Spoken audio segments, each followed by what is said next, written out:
Welcome to a Market Brief special. I'm Caroline Woods, and I'm joined by Barron supporter Carleton English, who's going to get us ready for the upcoming earnings season, which kicks off next week, focusing on big banks today. Carleton, great to have you with us. Thank you so much for having me on. I have to say, your recent headline really says it best. Big banks will report earnings soon.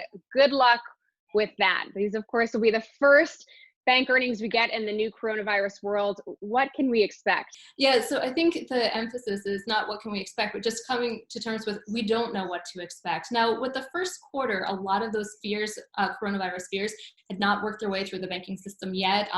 Really, it's only been a month that, many of us have been working from home. We're not going to see that level of loan loss that everyone's worried about. It's really all going to be about the guidance and the bank CEOs trying to reassure the public that they are equipped to handle what's going to be coming down the pike. All right, so very much focused on outlook then. But in terms of sentiment of banks and bank CEOs that we've heard from already, maybe via media interviews, what's sentiment like given these tough times and given how much flexibility the banks have really had to offer or will have to offer down the road? Yeah, no question. There is a lot of fear about the banking sector right now. If you look at how the market has sold off, the banks have sold off even more aggressively just because you have a triple whammy of things going on. Slower economic growth, not good for the banks. You have zero interest rates, not good for the banks. And then you also have the risk of loan loss coming, also not good for the banks. So that is really going to be weighing on the sector. But what the banks have to do on the other hand is to say, look, this is not the financial crisis. We're not the cause of the situation that's going on right now. For the last 10, 12 years, we've been working to be better capitalized, better equipped to handle what is going to be going on over the next few quarters as the coronavirus pandemic continues.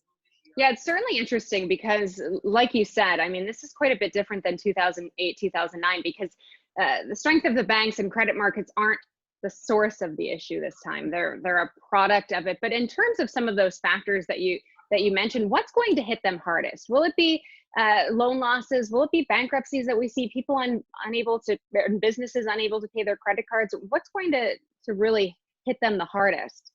The real fear is going to be the loan losses. And this is going to be even more acute when you look at maybe the smaller community banks, the regional players, the ones where most of their loan exposure is, geared toward one industry, like the energy patch or something like that.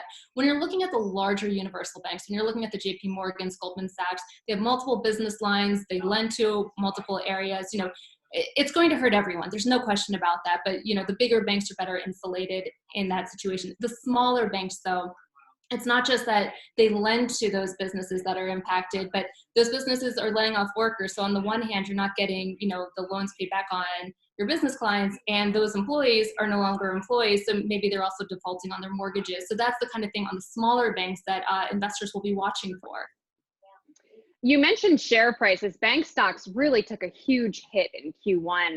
As you mentioned in your article, many are now trading below book value. So what are analysts saying at this point? Do they consider them values right now, or could there be a lot of room to the downside still to go?